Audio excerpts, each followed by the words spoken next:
L'illusion créée par notre pacte sera si énorme, si vaste, qu'elle échappera à leur perception. Ceux qui la verront passeront pour fous. Nous créerons des fronts séparés pour les empêcher de voir les liens qui existent entre nous.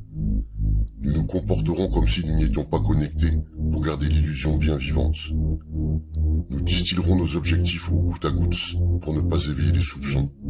Ceci les empêchera également de distinguer les changements à mesure qu'ils se produisent. Nous nous placerons toujours au-dessus du champ relatif de leur expérience parce que nous connaissons les secrets de l'absolu. Nous travaillerons toujours ensemble et demeurerons liés par le sang et le secret. La mort viendra à celui qui parlera. Nous ferons en sorte que leur expérience de vie soit brève et leur intellect faible, tout en prétendant faire le contraire. Nous utiliserons notre connaissance de la science et de la technologie de manière subtile, afin qu'ils ne se rendent jamais compte de rien. Nous utiliserons les métaux, accélérateurs de vieillissement et des sédatifs dans leur nourriture et leur eau, ainsi que dans l'air. Ils seront entourés de poisons de toutes parts. Les métaux occasionneront leur dégénérescence intellectuelle. Nous promettrons de trouver des traitements en nous mobilisant sur tous les fronts, mais nous les empoisonnerons toujours plus.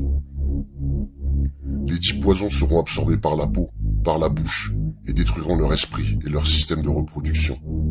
Pour toutes ces raisons, leurs enfants seront mort-nés, et nous occulterons cette information.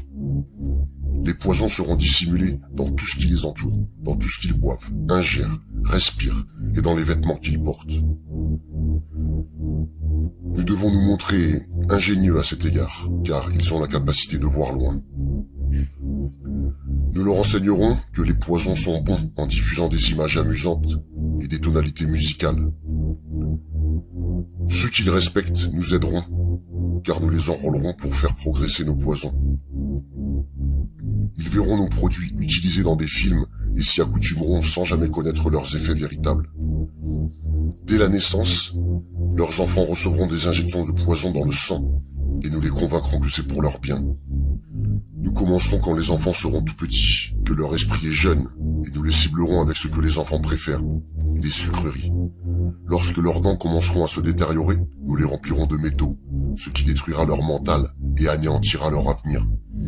Une fois leur capacité d'apprendre affectée, nous créerons des médicaments qui les rendront plus malades encore et causeront d'autres pathologies pour lesquelles nous inventerons d'autres remèdes. Nous les rendrons faibles et dociles par la force de notre pouvoir. Ils deviendront dépressifs, attardés et obèses et, quand ils viendront solliciter notre aide, nous leur donnerons toujours plus de poison. Nous les focaliserons sur l'argent et les biens matériels pour qu'ils ne puissent jamais se relier à leurs soins intérieurs. Nous les distrairons par la fornication, les plaisirs et les jeux extérieurs pour que jamais ils ne deviennent un avec le tout. Leurs esprits nous appartiendront et ils feront ce que nous leur dirons. S'ils refusent, nous trouverons le moyen d'implanter des technologies susceptibles d'affecter leur perception. Nous utiliserons la peur comme une arme. Nous établirons leur gouvernement ainsi que les partis d'opposition. Les deux côtés nous appartiendront. Nous dissimulerons toujours nos objectifs, mais notre plan sera mené à son terme. Ils travailleront à notre place, mais nous en récolterons les fruits. Nos familles ne se mélangeront pas aux leurs. Notre sang doit toujours demeurer pur, car là est la formule. Nous les ferons s'entretuer quand cela nous conviendra. Nous les maintiendrons éloignés de l'unité par le dogme et la religion. Nous contrôlerons tous les aspects de leur vie et leur dirons ce qu'ils doivent penser. Nous les guiderons gentiment et délicatement en leur laissant croire que cela vient d'eux. À travers nos factions, nous fomenterons l'animosité entre eux. Quand une lumière brillera au milieu d'eux, nous la ferons s'éteindre par le ridicule, par la mort, ce qui nous conviendra le mieux. Nous les pousserons à déchirer le cœur de leurs conjoints et à tuer leurs propres enfants. Pour cela, notre allié sera la haine et la colère notre ami. La haine les aveuglera totalement et ils ne se rendront jamais compte que leurs conflits font de nous leurs dirigeants.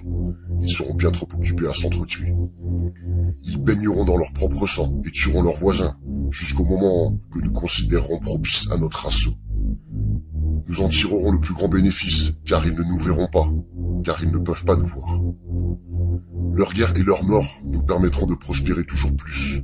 Nous recommencerons encore et encore, jusqu'à l'accomplissement de notre but ultime. Nous continuerons à les faire vivre dans la peur et la colère par la diffusion d'images et de sons. Nous utiliserons tous les outils dont nous disposons pour arriver à nos fins.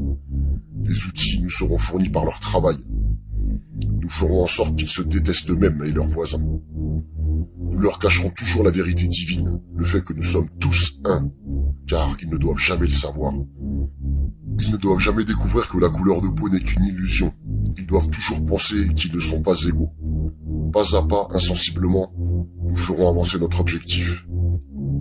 Nous prendrons leurs terres, leurs ressources et leurs biens, leur santé, pour exercer sur eux un contrôle total.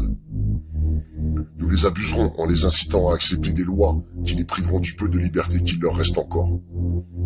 Nous établirons un système monétaire qui les emprisonnera à tout jamais et les endettera, eux ainsi que leurs enfants. Quand ils réussiront à unir leurs forces pour s'opposer à nous, nous les accuserons de crimes et présenterons au monde une histoire différente, car alors tous les médias nous appartiendront. Nous utiliserons la presse et son sentiment en notre faveur pour contrôler le flux de l'information. Quand ils se soulèveront contre nous, nous les écraserons comme des insectes, car ils sont encore moins que ça. Ils seront dans l'incapacité de faire quoi que ce soit, car ils n'auront pas d'armes. Nous recruterons certains d'entre eux pour exécuter nos plans. Nous leur promettrons la vie éternelle. Mais de vie éternelle, ils n'auront jamais, car ils ne sont pas des nôtres. Les recrues se feront appeler initiés, et elles seront endoctrinées pour croire en de faux rituels, de faux rites de passage vers de hautes sphères. Des membres de ces groupes penseront qu'ils sont un avec nous, mais ne connaîtront jamais la vérité. Ils ne doivent jamais connaître cette vérité, ou bien ils se retourneraient contre nous. Ils seront récompensés pour leur travail avec des biens terrestres et des titres honorifiques, mais jamais ils ne deviendront immortels, ni ne nous rejoindront. Jamais ils ne percevront la lumière, ni ne voyageront vers les étoiles. Ils n'atteindront jamais les sphères supérieures, car les crimes commis contre les membres de leur propre espèce les empêcheront de passer au royaume de l'illumination. Ça, ils ne le sauront jamais. La vérité, bien que sous leurs yeux, leur sera cachée. Elle sera si proche d'eux qu'ils ne pourront pas se focaliser sur elle. Et quand ils seront enfin en mesure de la voir, il sera trop tard. Oh oui, la grande illusion de la liberté sera si grande que jamais ils ne sauront qu'ils ne sont que nos esclaves. Une fois que tout sera en place, la réalité que nous aurons créée pour eux les possédera. Cette réalité sera leur prison. Ils vivront dans le déni et le refus de le voir. Quand notre objectif sera atteint, commencera une nouvelle ère de domination. Leurs esprits seront entravés par leurs croyances, ces croyances que nous avons établies depuis la nuit des temps. Mais si jamais ils parviennent à découvrir qu'ils sont nos égaux, alors nous périrons. Ils ne doivent jamais savoir cela. Si jamais ils découvrent qu'ensemble, ils peuvent nous vaincre, ils agiront. Ils ne doivent jamais, jamais découvrir ce que nous avons fait, car autrement, nous n'aurons nulle part où nous cacher. Une fois le voile tombé, il leur sera facile de voir qui nous sommes. Nos actions auront révélé qui nous sommes. Ils nous traqueront et personne ne nous viendra en aide. Ceci est le pacte secret par lequel nous vivrons pour le reste de nos vies, présentes et futures, car cette réalité transcendra de nombreuses générations et espérances de vie. Le pacte est scellé dans le sang, notre sang. Nous sommes ceux qui sont venus du ciel sur la terre. L'existence de ce pacte ne doit jamais, jamais être révélée. Il ne devra jamais, jamais être rédigé ou commenté, car cela engendrerait une prise de conscience telle qu'elle attirerait sur nous la fureur du grand créateur. Et nous serions renvoyés aux profondeurs dont nous venons pour y rester jusqu'à la fin des temps, pour l'éternité elle-même.